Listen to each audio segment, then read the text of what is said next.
David Banner.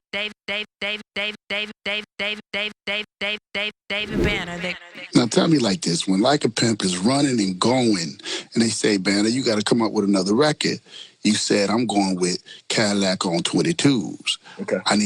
I know what it is, but people need to understand why. Okay. I when I really got serious about my career, most of the rappers that I was around, they were signed to dope dealers. Mm. And I had hustled a little bit, but I didn't want to do that shit. I didn't want to. I was known for being more violent than any of the rest of the stuff, and I just didn't want drugs to be a part of my career. I didn't want to be connected to another man and another man, because I realized, like, in the streets, I wouldn't even take $1 from nobody. Cause like you take $1 from a motherfucker, and the motherfucker feel like that dollar is the reason why you made it. I don't care if you spent $1,000,000. So I wouldn't take no money from the dope boys, and the dope boys really, really respected me, man. And I prayed to God. I said, God, if you let me make it without me touching dope, and me not having to take dope money from any of these dope boys, then I'll praise your name. Mm. So I didn't know if I would have another chance after Cadillac on 22. So I felt like I had to keep my word to God. So what most people still to this day, what's crazy, black folks look at black folks the same way white people do. It don't matter what I say or what I do, folks still look at our music as just nigga music. They don't pay attention. Cadillac on 22s was a gospel song. It was a letter to God. God, I know that we pimp. God, I know that we wrong. God, I know I should talk about more in all of my songs. I know these kids are listening. I know I'm here for a mission, but it's so hard to get them when 22-inch rims are glistening. Cadillacs on 22s. I ain't did nothing in my life but stay true. Pimp my voice and mac these beats and pray to the Lord for these Mississippi streets. You know? And so I felt like I had to pay back God, because I may not had another record. And if that was my last record, and it was dedicated to God, I can't lose with that. It's deep, brother. That's when and you snuck it in on them. Yep, and back to white Jesus. You're right. Snuck it in on them. They didn't know what hit them. Yeah. So now the album's out. You got 2 singles. You hit the road like you've never hit the road before. He got himself a nice he had a nice bus, made it his second home, and he was traveling the country. He makes his way to the Bay Area, and now we are brothers for life. He taught me a lot on that first conversations that we had. He taught me about how the bus is your home. You can carry what you want. Remember that? Yeah, and I had all this, except in New York City. Queen Latifah crew taught me that. Yeah. Except in New York City, I had to get off the bus and send my bus to New Rochelle, bro. I had so many guns, AR-15s. Man, I had man. It was crazy because I realized, people gotta understand, I come from a very violent background, and plus I come from the country, so I had a gun since I was 10. So I'm not like a lot of these cats. I'm trained. Like, I had 30, 40 guns, and I know how to use them all. You know? And so my thing was, with a bus being so big, if we went to any of these cities and somebody backed us in, all I had to do was kick out the window. And, you know, my Navy issue AR-15, it hold 101. No, I'm serious. No, I know. I'm thinking about the conversation that came after what you told me that day. I tell y'all something funny, man. When me and Big Crit first came and did the first video with me, when me and him met, we always rode with our guns, and I guess the younger generation wasn't quite used to that. And Crit got in my car and saw that AR. I had the Navy issue, and so it was shorter, with the monkey nuts on it, with the Mickey Mouse ears on it. And he was like, "Who the fuck are you gonna kill?" I was like, "Nobody, bro." Because I like riding by myself. You know how I am, bro. I walk around because I don't bother nobody, bro. Like, you know what I mean? So, but man, I'm grateful. I tell y'all something. I want to thank everybody, man. Every city that I went to, You know, the 2 altercations that I had while I was on the road, it was because of somebody else and not because of me. But people have had an affinity for me that I'm grateful for. And I hope it's because me coming from Mississippi and remembering how people treated us, I always was respectful. We had like a 6-tier rule in our bus. And one of my main rules was, if you get off the bus and you see a girl that you like, give her your number. Don't be all up under her, man, because when you go to people's towns, you know, you got a lot of girls who faithful why ain't no rappers there, but like a lot of people are intimidated when you all on the radio and stuff. So don't be sitting around with their girls and stuff. Give her the number and tell her where you are. You know, no dope on the bus. I had to send 8 guys home with me because for my second album, you know, I'm choking a white dude on the side of my bus. You don't think they're going to try to pull that over? And we already got AK-47s in here. You don't think that they looking for that? At least my guns are legal.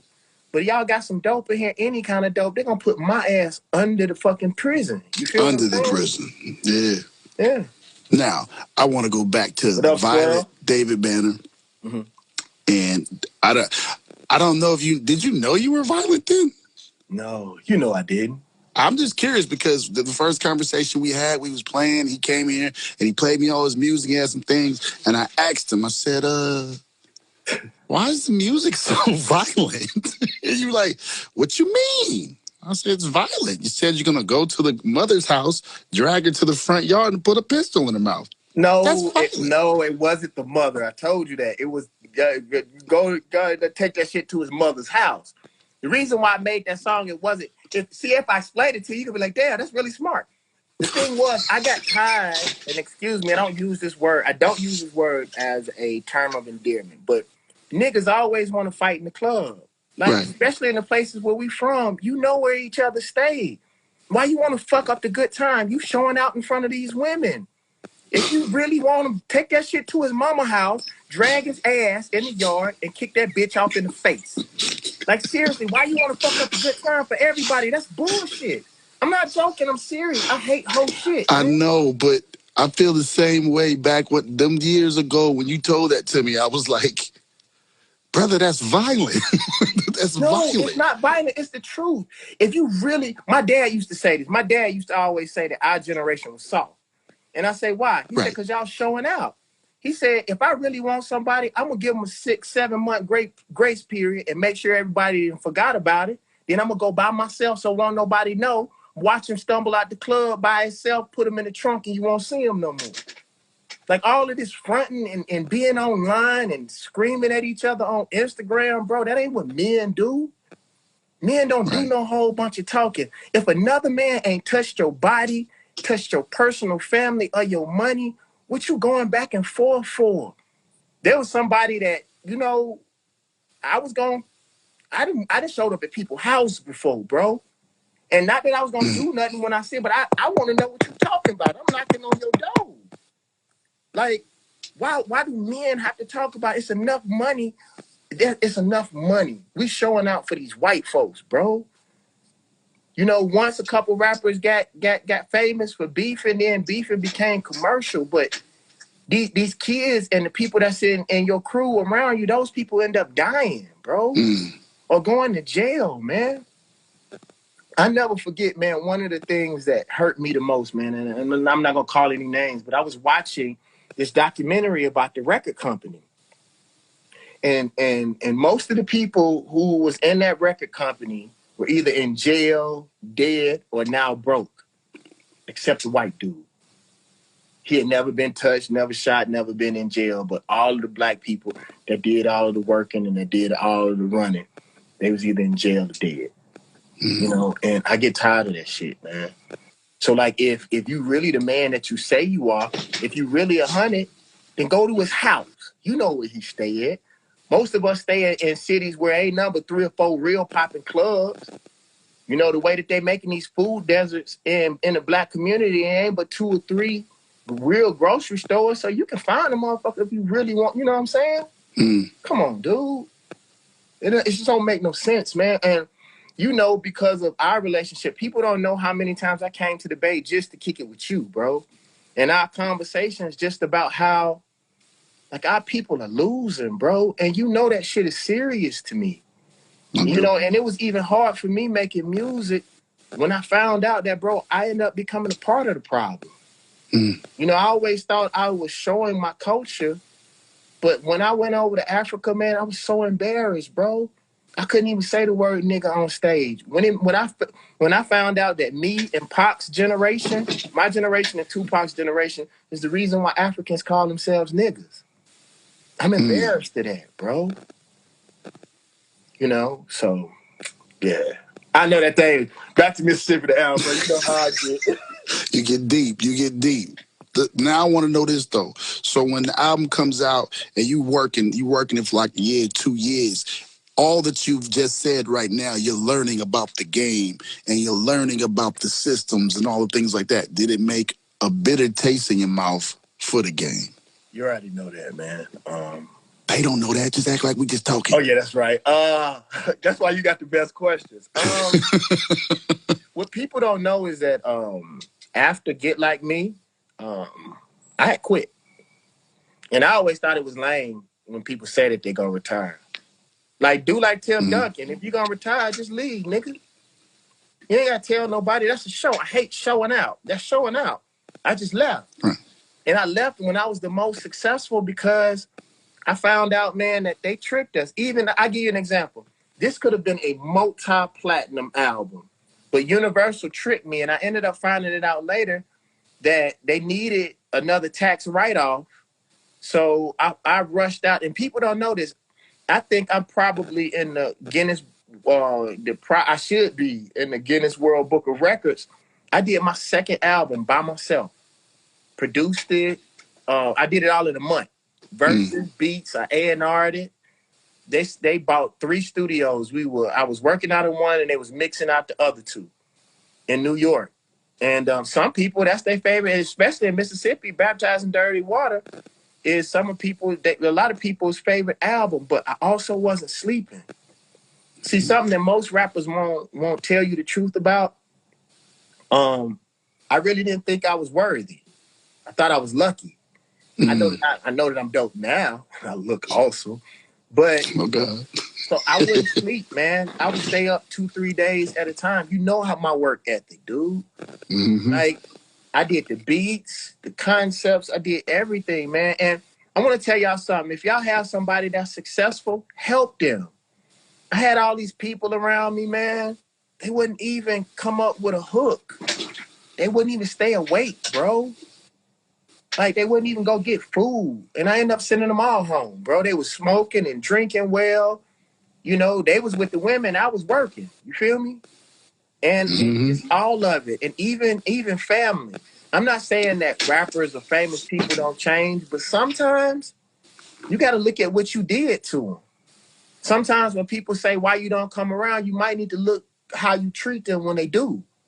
And the world had changed around me, bro. And I was used to being the aggressor. And I know we're here to talk about Mississippi the album, but you remember when Play came out and I first got sexy, you know how awkward that was to me because now the girl's chasing me and I used to be the one chasing them.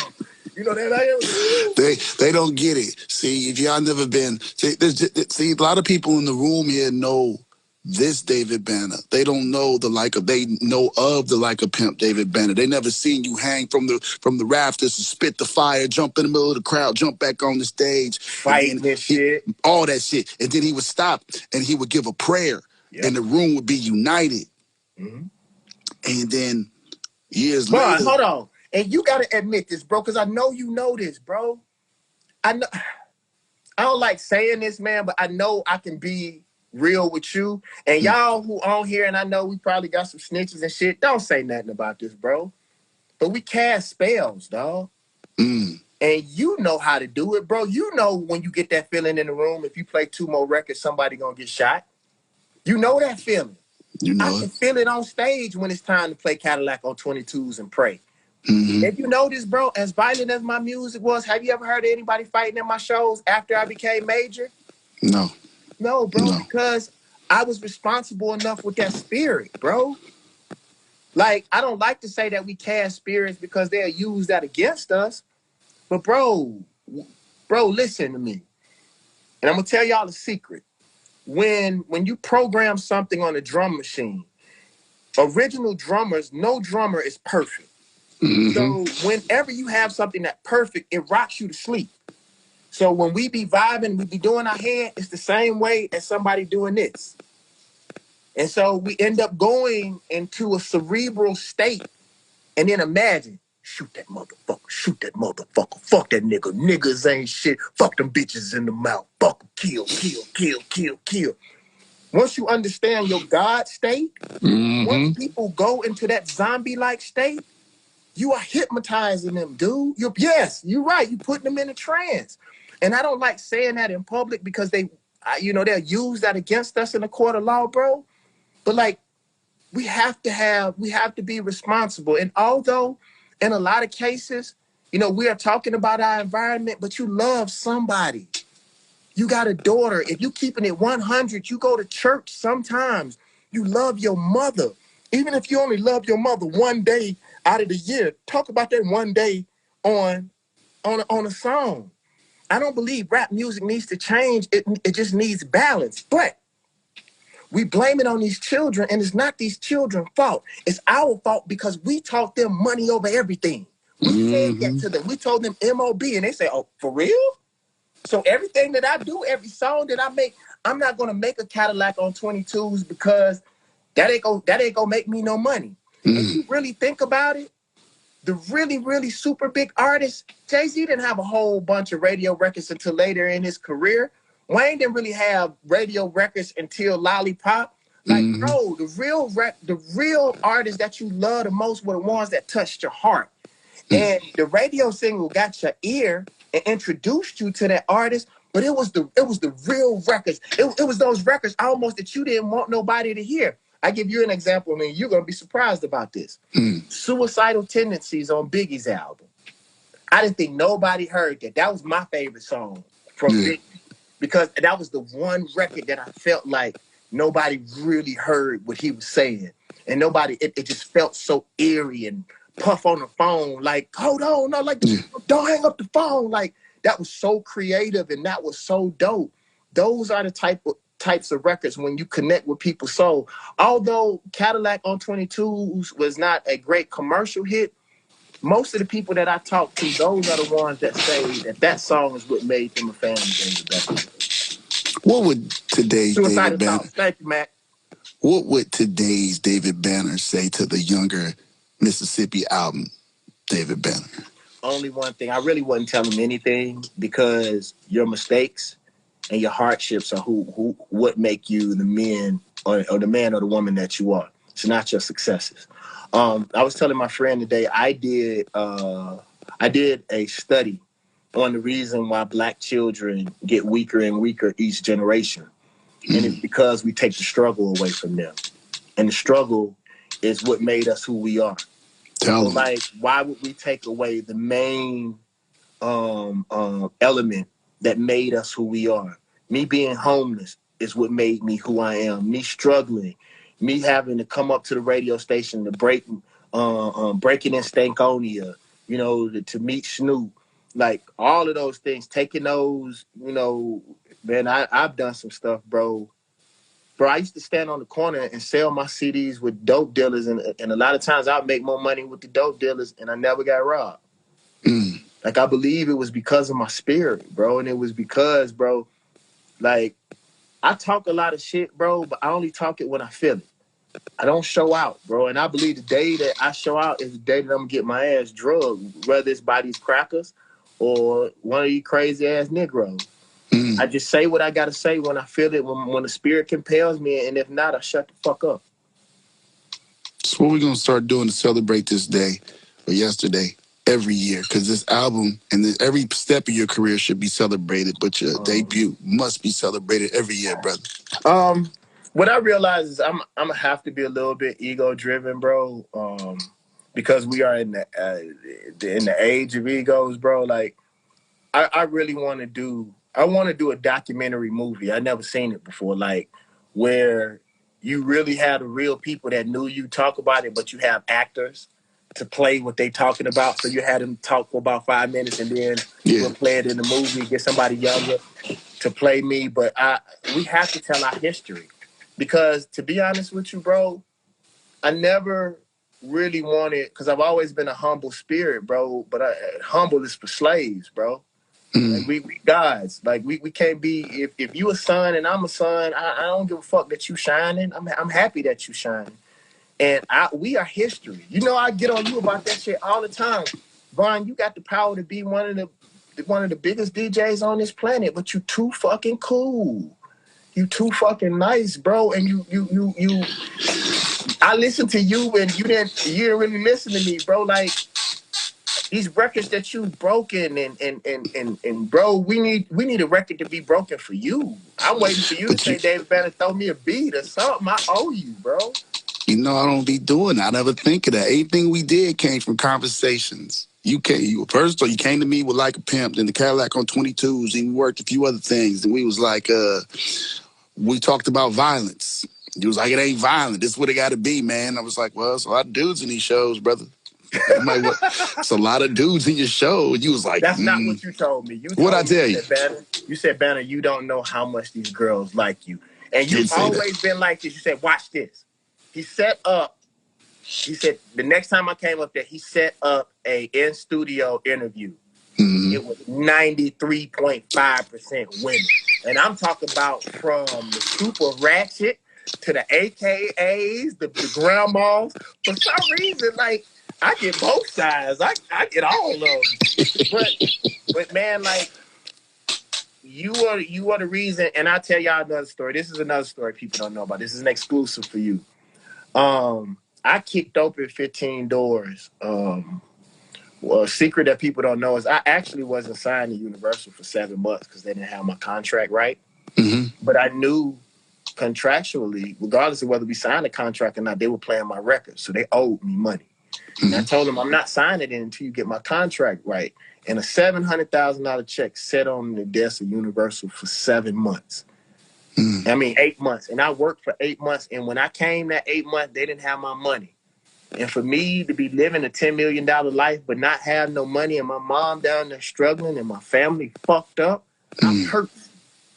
I will hurt you. And I went in there and kicked over 15 doors. They had my check by the time at the end of the day, but like I was sort of like blackballed.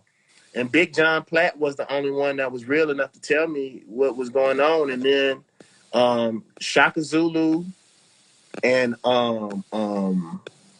Shaka Zulu and Tina Davis came to me and was like, David, these white folks are scared of you.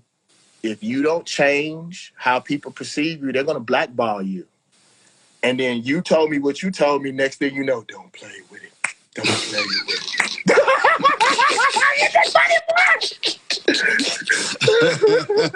So David comes back with Play, y'all. And now the women, he got the women in the video, women in loving him. He working out a little bit. He wasn't the super guy he is now. He was getting to it. He came to the Bay, David Banner's show. Insane. He went for the prayer. The room went quiet. He went to give his prayer to the Lord, and some woman in the back yelled, I want to fuck you, David Banner. He was like, during the prayer? Come on, lady. Yeah, man. This is what I do want to say about Mississippi Dab. I want to finish my thought though. That I rushed and put out that album, man, and this could have been a maybe 2-time platinum album, and I rushed it. We got to start being patient, man. And I know music doesn't last long, but Janelle Monáe was the example of how you work a record. Akon, how he worked and how they stuck to his record and they moved it, man. Like, it ain't old until you say it. I done seen Lil Jon put an album or a song out twice and then nobody even noticed it. He put the same song. It didn't work the first time. He knew it was jamming. He waited for about 2 years, put that bitch out the same way again. And that shit blew. Yep. You know, and I just one thing I do want to say to y'all, man, is that man, I just want, to a certain degree, for us to start loving the music again. Mm. You know, if you're from the Bay, you need to know your history. You know, I remember talking to an up and coming rapper, and he said he didn't know who Run DMC was. You know, and that's it can't be about money, because I tell y'all this, man. Money is important, but Lil Wayne was the best example of this. If if if you chase, Jordan was similar to that. Y'all remember when Lil Wayne was falling off? He stayed in the booth for a whole year and did what was like 87 features. Mm-hmm. And Mm-hmm. he didn't run from club to club. He stayed in the booth. I'm gonna tell y'all somebody that y'all need to watch out for. Who he reminds me of that. Benny the Butcher and them Griselda boys. Say it again, Mr. Banner, please. Them boys don't give a fuck about nothing but that booth, especially Benny and fucking Conway. Like, I introduced Benny to one of the biggest DJs, and he shook his hand and went straight into the booth. He just did one of the best features I ever had in my life, bro. And I didn't need but 12 bars. He gave me like 30. I'm talking about, that boy said, I'm like Kobe, you just modeled Ginobili. I'm like, oh. And like, I'm noticing why everybody is concentrating on the women and the drugs and the ass. Them boys are rapping. And the difference between them and other people, they've been to prison for real. They did that hand to hand for real. And I'm watching how they not caring about the fluff. Dude, every time I work with Benny, he's on time, bro. Benny does the stuff that I wish my friends in the industry would do. I asked him for a verse. He said, win, Banner, win. I come to you. Like, and then this is how I knew they were serious. So I was working on Tip's album. First, he came to my podcast. And I asked him, David Banner Podcast. Make sure that you subscribe to the David Banner Podcast. Tell him again. The David Banner Podcast. Make sure you give a 5-star review. Give a 5-star rating and then write a review so we can get more advertisers. And make sure you shop at davidbanner.com. But we do the booth on my podcast. We rap on my podcast. And I do beats. I score the podcast. Anyway, I asked Benny if he was going to get in the booth and rap. And guess what he said? He got mad at me. He was like, what? The booth? He was like, bro, that's what I do. That's what I came here for. He was like, the interview is secondary. I came to rap. And I remember like I told you before, the business part got to me. That's how I used to be. I used to love the music so much. And it got to the point where the business had done me so bad that you knew about this, Vaughn. I had anxieties. I didn't even go in the studio for 3-4 years. I didn't go to the studio. I didn't listen to gospel music. I didn't listen to rap. I didn't listen to jazz. I was so burnt out from music. I hated it for a long time. I'm glad you're back, brother. I want to make sure everybody goes to the podcast. They get themselves one of these good old sweaters out there. I got to get one on. I've been lagging. I got to get one. I've been playing. Need to go get it. There it is. If you don't have one, go look it up. Brother, I love you. I'm glad we got a chance to celebrate Mississippi, and I hope we're going to do it like this every year. Thank you. And I love you, man. Vaughn, I want to say something to you before I leave, bro. Just thank you. I don't have too many friends in the music industry. You know, I chose to keep it that way. But you one of the few people that I can say that is actually a friend. And I never forget, and I won't say who we were talking about. I never forget the day that you told me, you was like, bro, I hope the day don't come where I have to tell you your shit whack. And have you noticed, unless it's really important, I don't even play a record. I get my record so hot that you call me and ask me about it, because I don't never want to put that on our friendship, bro. And I appreciate you for being 100 with me, man. You're my guy for life, man. I love you, brother. Love you, babe. Y'all be good, man. Happy Mississippi Day, man. May 20th. We a day late, but next year on time we're gonna celebrate. We'll get you a day or a statue. If I gotta go down to Mississippi and get this thing going, we're gonna do that. I just got they gave me a mural. When? I gotta hold on, wait, what the fuck? How do you put the little picture on there? It only works on my side. It can't work on your side. Oh, okay, fuck it. Bye. My bad. Love you, brother. Love you, brother. Thank you. It's my brother David Banner, man. Go check out the David Banner podcast and all that. We celebrated Mississippi, and I thank all y'all for hanging out, man. Go over there and give him his flowers while he's here, man. He's done many, many things. He got many more on the way. And I thank all y'all for watching, man. Till tomorrow. Peace. You wonder why your ass itch? It's because you need to stop immersing your ass in ingredients that are harmful to your body and start treating it with products that nourish, revive, and renew the skin you are in. BNATURALEAPOTHECARY.com is the answer to your problem. All products are handmade with love by a female veteran using natural ingredients. Try the awesome smelling, skin loving, great black soap from B.Black collection. Handmade with African black soap, activated coal, and hemp seed oil. Using natural products that can make the difference in your skin, and Be Natural Apothecary, spelled EAPOTHECARY.com, is here for it. So give your skin and your ass hope. Try the great black soap as well as other splendid products at BeNaturalapothecary.com.